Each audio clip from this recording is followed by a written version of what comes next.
आज का बिच्छू बिच्छू नहीं है, आज का बिच्छू कलेक्शन बिच्छू है। वो आज बिच्छू बनता है, कल वो 40,000 का फोन लेना चाहता है। आज बिच्छू बनता है, कल वो लिबर्टी के जूते पहनना चाहता है। आज बिच्छू बनता है, टाइटन की घड़ी लेना चाहता है। आज बिच्छू बनता है, कल वो एसी लगा लेता है। आज बिच्छू बनता है, वो आचार्य बन जाता है कल का बिच्छू। अपने लालच में अपना QR कोड अलग अलग बना लिया, अपना account number, personal account in लोगों ने डाला, जिससे कि हम ही पैसा निकालें, हम ही पैसा खर्च करें या न करें, हम ही उस पैसे से मौज उड़ाएं, उस पैसे से हम गाड़ियां खरीदें, उस पैसे से हम ऐशो आराम करें, उस पैसे से एरोप्लेन में उड़े।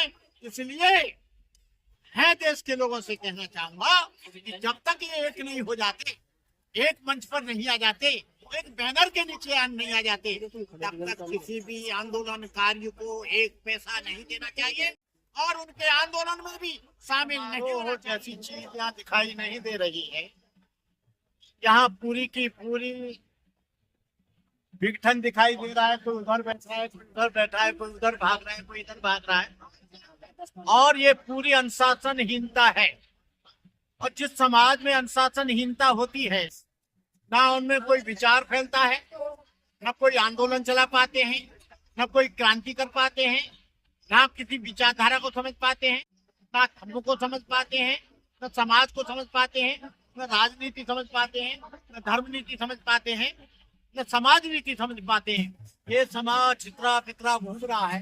पहले तो यहाँ जब ये दो लोग आते हैं, उनको सही तरह से उनका मार्गदर्शन होना चाहिए, सही तरह से उनका दिशा निर्देशन होना चाहिए, सही तरह से उनको गाइडेंस होना चाहिए, सही तरह से यहाँ पर उनको सही तरह से प्रेरणा मिलनी चाहिए। लेकिन ये पिकनिक की तरह आते हैं, खाना खा के चले जाते हैं, फिर हर साल आते हैं, फिर खाना खा के चले जाते हैं, फिर आते हैं, फिर वैसे ही अलग अलग रहकर ये लोग काम करते हैं। कहने का मतलब ये है, ये पूरी अनुशासनहीनता दिखाई दे रही है। पूरा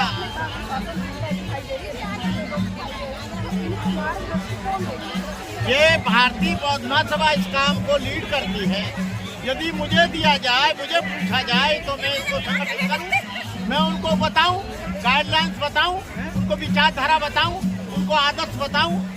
लेकिन वो उनका मंच है, उनका बैनर है, मैं कर भी क्या सकता हूँ। तमाम लोग आए, तमाम संगठनों के लोग आए, भाईचारे के साथ। नहीं, खाना खाना अलग चीज है, लेकिन खाने के साथ में जितना मैंने अनुशासन RSS के यहाँ देखा, जितना अनुशासन मैंने बजरंग दल में देखा, जितना अनुशासन मैंने शिवसेना में देखा, जितना अनुशासन मैंने अन्य संगठनों में देखा, हम सबसे बराबर क्योंकि देश में हमने प्रवाद और मनुवाद की लड़ाई करते हैं, और हम मनुवाद से तभी लड़ सकते हैं जब हम लोग इस अनुशासित होंगे, एक साथ होंगे, एक साथ बैठेंगे, एक साथ खाएंगे, एक साथ चलेंगे, एक साथ आंदोलन करेंगे। वो तो यहाँ कहीं दिखाई नहीं दे रहा। वो तो उधर जा रहे हैं, उधर जा रहे हैं, उधर रस्सा खींच रहा है, इधर खाना खाया जा रहा है। और बिच्छू लोग भी है, मुझे एक भिखारियों की भीड़ दिखाई देती है। बिच्छुओं को ये लोग जो करते हैं, एकदम उनको पैसा दे दीजिए इकट्ठा करके और हटा दीजिए। अब वो 10 रुपया के लिए बैठे, भोजन के लिए बैठे, ऐसे बैठे जैसे किसी मंदिर के सामने भिखारी बैठता है। ये अच्छी बात नहीं है। इससे मैसेज सारी दुनिया में गलत जाता है।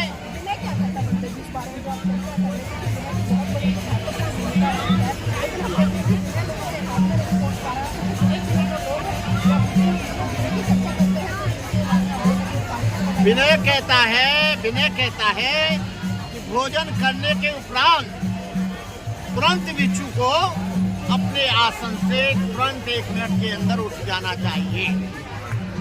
कोई दान आपको बैठे हुए देता है, चलते हुए देता है, तो आप ले लीजिए, लेकिन उस दान के लिए लोभ के द्वारा, मोह के द्वारा, इच्छा शक्ति के द्वारा उस दान को स्वीकार नहीं करना चाहिए, ये कहता है। लेकिन बनते जी आजकल तो होड़ रही है, हम देख रहे हैं अभी जिस तरह से को लेकर महाबोधि महाविहार का आंदोलन चलना चाहिए, लेकिन महाबोधि महाविहार का आंदोलन पूरा बिखर चुका है। वो QR कोड में चला गया है, वो बैंक अकाउंट में चला गया है, चंदा में चला गया है। यदि वे लोग को महाबोधि महाविहार को मुक्त करना है तो सारे धड़ों को, सारी समितियों को, सारे संगठन, भारतीय बौद्ध महासभा से लेकर समता सैनिक दल, भीम आर्मी से लेकर DS4 और DS4 से लेकर तमाम संगठनों को एक मंच पर आना चाहिए यदि इसे मुक्त कराना चाहते हैं। लेकिन जब तक एक जगह में नहीं होंगे, एक जगह आंदोलन नहीं होगा, एक जगह ये इसके लिए नहीं लड़ेंगे। आज LIU की रिपोर्ट जा रही है कि इनके बहुत बड़े, IB की रिपोर्ट जा रही है, कई संगठन, विनयाचार्य अपना अलग बक रहे हैं, आकाश लामा अपना अलग चला रहा है, विनय कीर्ति अपना अलग चला रहा है, निर्मल बौद्ध पटना में अलग चला रहा है, विमल कीर्ति अपना अलग चला रहे हैं, सुमित रतन अपना अलग चला रहे हैं। तो पहले जो आंदोलन चला था 1991 में, उसकी प्रतिस्पर्धा में कोई नहीं था। सारे संगठनों का, भारतीय बौद्ध महासभा से लेकर BSP से लेकर तमाम संगठनों का हमारे आंदोलन के साथ साथ हुआ।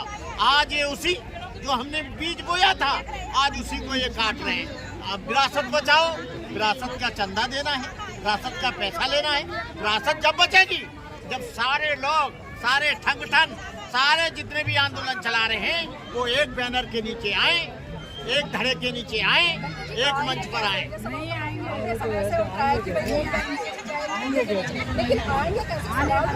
इसके लिए हमने प्रयास किया था। सुरेश ससाई जी की अध्यक्षता में आकाश लामा भी आए थे, सारे संगठन आए थे, विनयाचार्य भी आए थे। हमने कहा समारोह समिति बना लीजिए, एक जगह चंदा आना चाहिए, उसकी पारदर्शिता दिखनी चाहिए।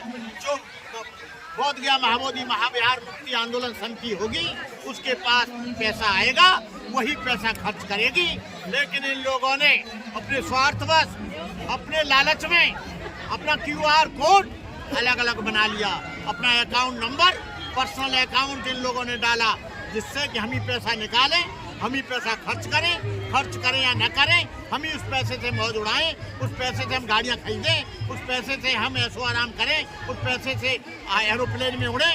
इसलिए मैं देश के लोगों से कहना चाहूँगा कि जब तक ये एक नहीं हो जाते, एक मंच पर नहीं आ जाते, एक बैनर के नीचे नहीं आ जाते, तब तक किसी भी आंदोलनकारी को एक पैसा नहीं देना चाहिए और उनके आंदोलन में भी शामिल नहीं होना चाहिए, क्योंकि इससे हमारी कमजोरी, इससे हमारा विघटन, इससे हमारी एकता दिखाई नहीं देती। जी लगता नहीं मुझे वोट जीतने का काम है, उनका प्रचार प्रसार करना, देश में देखना कि वोट रास्तों को बचाना, उसके लिए ना उन्हें आगे करिए। लेकिन आरक्षण की बात करें, जाति की बात करें और रास्तों की बात करें, हाँ, ये काम वैसे आंदोलन चलाना और भिक्षु का काम नहीं है, और बुद्ध विहार भी बनाना भिक्षु का काम नहीं है। जो लोग जमीन खरीद कर, अपनी संस्था बनाकर जो जमीन खरीद रहे हैं, भगवान बुद्ध के इतिहास को देख लेना। राजा प्रसेनजित से लेकर बिंबिसार तक लेकर, अनाथ पिंडक से लेकर, सुजाता विशाखा से लेकर, उपासकों ने बुद्ध विहार बनाकर भिक्षुओं को दिए, उन्होंने भोजन दान दिया, उन्होंने बुद्ध विहार की व्यवस्था करी। आज बहुत भिक्षु विहार बना लेता है, अपनी जागीर समझने लगता है, अपनी वो सल्तनत समझने लगता है, अपना राजशाही ठाट से रहता है। ये भिक्षु का काम नहीं है। मैं कहता हूँ कि भिक्षु को प्रचार प्रसार करना चाहिए, लोगों को भगवान बुद्ध के संदेश को देना चाहिए, भगवान बुद्ध की वाणी को देना चाहिए, सामाजिक कुरीतियों को दूर करना चाहिए, जातिवाद को दूर करना चाहिए, छुआछूत को दूर करना चाहिए। जिस तरह से भगवान बुद्ध ने सारे देश में अपने 80 वर्ष की उम्र तक 45 वर्ष तक चर्या की, आज भिक्षु चर्या नहीं करता है। आज भिक्षु अपने बिहारों में पड़ा रहता है। आज निठल्ला निकम्मा हो गया, जॉब नहीं मिला, बुढ़ा हो गया, रिटायर हो गया, हाथ पैर बेकार हो गए, अंजर पंजर बेकार हो गए, चेसिस खराब हो गई, लाइट खराब हो गई, टांगे खराब हो गई, घर में बच्चे परेशान करते, बीवी परेशान करती है। और आज का भिक्षु भिक्षु नहीं है, आज का भिक्षु कलेक्शन भिक्षु है। वो आज बिच्छू बनता है, कल वो 40,000 का फोन लेना चाहता है। आज बिच्छू बनता है, कल वो लिबर्टी के जूते पहनना चाहता है। आज बिच्छू बनता है, टाइटन की घड़ी लेना चाहता है। आज बिच्छू बनता है, कल वो एसी लगा लेता है। आज बिच्छू बनता है, वो आचार्य बन जाता है कल का बिच्छू। मंत्री जी, इसका नियंत्रण कैसे किया जाए? क्योंकि तमाम तरह की चीजें हम देख रहे हैं, आपने भी कहा बहुत का काम जिस तरह से सबका प्रचार प्रसार करना, देश में देना, मानव कल्याण के लिए काम करना, लेकिन आज वो जो जातियों में बटे हुए वो कहते हैं कि ये मेरी जाति का उपासक है। तो ऐसे में क्या हम मैं 1988 में ऑल इंडिया भिक्षु संघ का जनरल सेक्रेटरी था। ये मैं माइक पर कह रहा हूँ, एक भी बौद्ध भिक्षु अनुशासनहीनता नहीं था। और ये निर्धारित कर दिया गया था कि दीक्षा केवल ये 10 भिक्षु ऑल ओवर इंडिया में देंगे। हर एक आज तो क्या है, सामने को दीक्षा दे रहा है, सामने को दीक्षा दे रहा है। कल भिक्षु बना है वो अपना। मैंने अपने 52 वर्ष के जीवन में एक को भी दीक्षा नहीं दी, क्योंकि उस लायक मिला नहीं, वो पात्र मिला नहीं, ऐसा पात्र मिला नहीं, इसलिए मैंने दीक्षा नहीं दी। लेकिन आज देख लो, उससे कहे तुमने किससे दीक्षा ली, तुम्हारा गुरु कौन है? अरे भगवान बुद्ध मेरे गुरु हैं। लेकिन दीक्षा की परंपरा है, उसका गुरु भी होता है सामने गुरु, संपन्न गुरु भी होता है, हाई ऑर्डिनेशन भी गुरु होता है, ट्रेनिंग का गुरु भी होता है, धम्म का गुरु भी होता है, विनय का गुरु भी होता है, अभिधम्म पिटक का भी गुरु होता है, शुद्ध पिटक का भी गुरु होता है। वो यहाँ 90% भिक्षुओं को देख लेना, यदि प्रति समुत्पाद और 10 पारमिताओं और 8 अष्टांग मार्ग की कोई व्याख्या कर दे तो मैं चीर होता हूँ, एक भी इनमें नहीं है।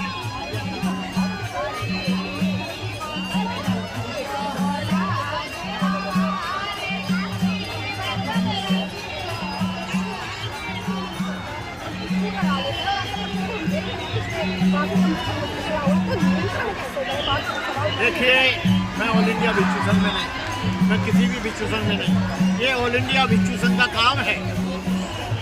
लेकिन ऑल इंडिया भिक्षु संघ खुद अनुशासनहीनता में जी रहा है, महाभिक्षु संघ खुद अनुशासनहीनता में जी रहा है। जिनके लोगों का कोई वर्ल्ड में रिकॉग्नाइजेशन नहीं है। जो महाभिक्षु संघ है उसे मैं भिखारियों का संघ मानता। भंते आनंद जिसका अध्यक्ष है, वहाँ पर कोई अनुशासनहीनता है, कोई संगठन नहीं है। वो केवल संगठन है खाना खाने का, दान लेने का, बड़े बड़े मंचों पे जाना। मैं अपने मंच पर किसी भी फेरा महाफेरा के अलावा किसी भी भंते को मंच पर नहीं बैठने देता, नीचे रखता हूँ। और यहाँ क्या है, यहाँ मैं खाना 25-30 साल से आ रहा हूँ, क्या खाना नहीं खाता इनके साथ हम बैठ के। सामने के साथ कोई फेरा नहीं बैठ सकता। अभी चैंपिंग का प्रोग्राम हुआ था बुद्धगया में, आप गई थी नहीं गई थी मुझे मालूम था। महाफेराओं के साथ कोई भी सामने कोई भी संपन्न भिक्षु साथ में नहीं बैठा, उन्होंने छड़ने नहीं किया।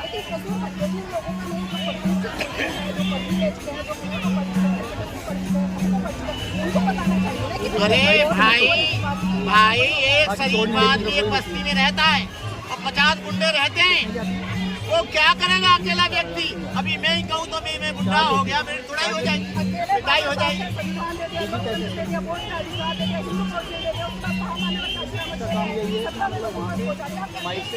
वो संविधान नहीं जानते, वो लाठी डंडा जानते, गाली देना जानते, वो जो है झगड़ा करना जानते।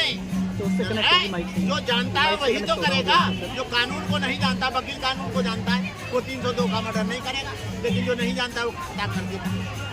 ओके, यहाँ पर एक बात तो बिल्कुल स्पष्ट निकल कर आई है, जैसा कि पंडित जी ने कहा, क्योंकि उपासक उपासिकाओं के लिए भी बहुत सारे नियम है, लेकिन देखिए जिस तरह से हमें बिखराव देखने को मिल रहा है, तो वास्तव में ये सच्ची बात है। जब तक व्यक्ति अनुशासित नहीं होगा, धर्म को अपने जीवन में धारण नहीं करेगा, तब तक उसका भला नहीं होगा। साथ ही में